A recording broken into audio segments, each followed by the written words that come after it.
I had conceded defeat to Buhari, and I knew why I did so. I was more interested in the country. GED. It's like GED is really doing an interview these days, so I don't know.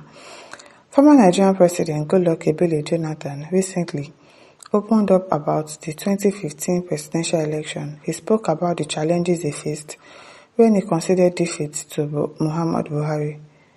In an interview on YouTube, Jonathan explained that his decision to concede was rooted in his deep love for Nigeria. He emphasized that he put the nation's interests first, even if it meant stepping aside for another leader. He also noted that many of his ministers and senior officials were worried about their fate during the election period. According to him, they feared that losing could lead to imprisonment or unfair treatment by the incoming government. He feared that losing could lead to imprisonment or unfair treatment by the incoming government, creating a tense atmosphere within his team. Jonathan further pointed out that the anxiety they experienced in 2015 may not be echoed by Buhari's team. In his exact words, he said, "By this time, I had already considered defeat to Buhari, and I knew why I did so. I was more interested in the country than in myself." Okay, we hear you.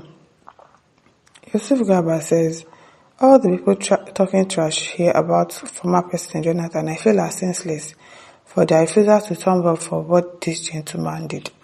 It's just almost as if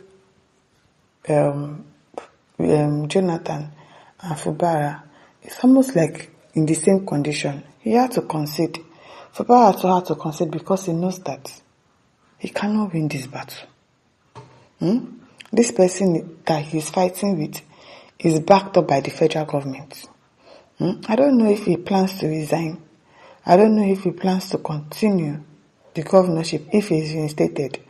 I don't know, but whatever decision that he makes, I really just feel as if he has tried. And whatever it is that he is doing, it might still be in the interest of River State, because I really don't know, the thing is complicated. It is really complicated. Atola Mola Ayodele says, "Jonathan did the right thing as a patriot. The law doesn't work here. If not, Buhari and his foot soldiers are supposed to be rusting in jail now.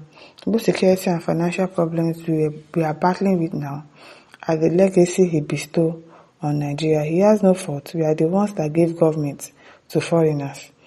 85% of people he engaged that law permitted him to employ without consideration to national spread were immigrants who have stayed here for long.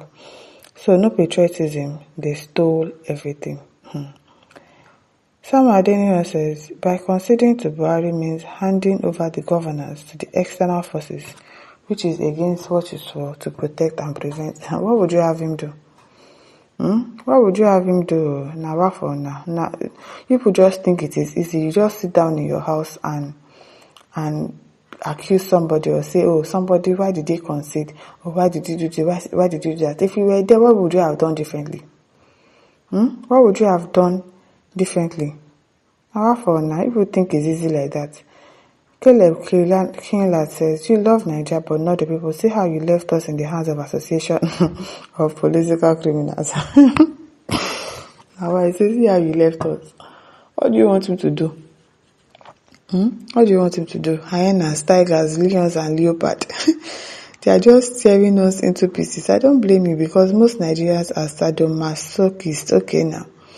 They derive pleasure in pain, hence they love leaders who inflict pain on them. Well, I would say yes, because if you are not suffering, sometimes they'll think, "Oh, you don't deserve what you have. Oh, or you don't suffer before you get something."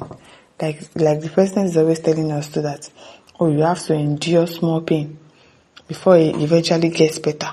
Why do we have to go through pain before things get better? Why? That's why they are even praising Tipen today as the best thing that ever happened to Nigeria, even with his renewed suffering, renewed shaggy. He said he's building on Buhari's legacy. No be small thing. It is well. Peter says, "Bros, you keep us this mess, please. I don't understand. Now, is there peace in this nation? Same blood you were preventing us to be shed is times 500 to 1,000 shed today." Well, that's not his fault. You can't blame him now. You can't blame him.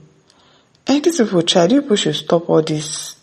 How do I call it? You are trying to like guilt trip the person. You don't guilt trip him. He tried. People should leave him. He's a coward. Is this? Is that? Leave him alone. Leave him alone. No. As CQ says, star. Shh. Wahala. If you truly love Nigeria, you shouldn't have handed the same Nigeria to cannibals like Buhari and the APC. You think if you did not hand over, in peace, you think they will not do something to him? So, maybe he feared for his life now.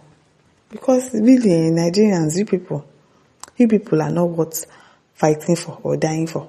It's not, beg you, with all due respect, sir, your action was the highest disservice to Nigeria. And that's why I and many Nigerians now still believe you for so out of fear. And even though you're a good man, you remain a milkweed. He remains a milkweed.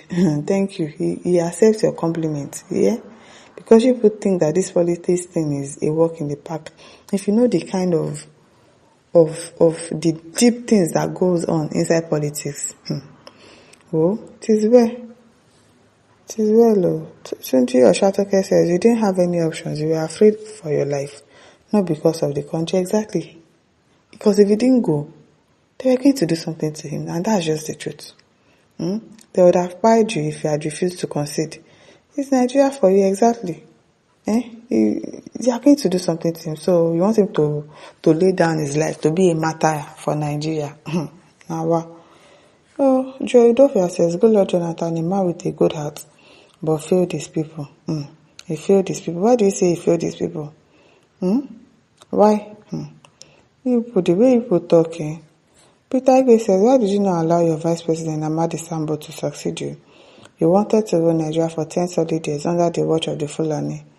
You destroyed PDP. I don't get. How did they wanted to rule for 10 years?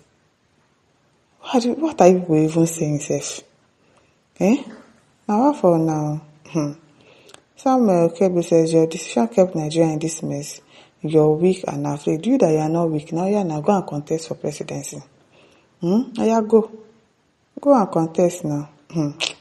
Beg. Obina says, now if you talk, they will say good luck is notable. Why are you standing with him just as always say Jews are not Christians? Why am I supporting them? Fools everywhere. What's this one saying?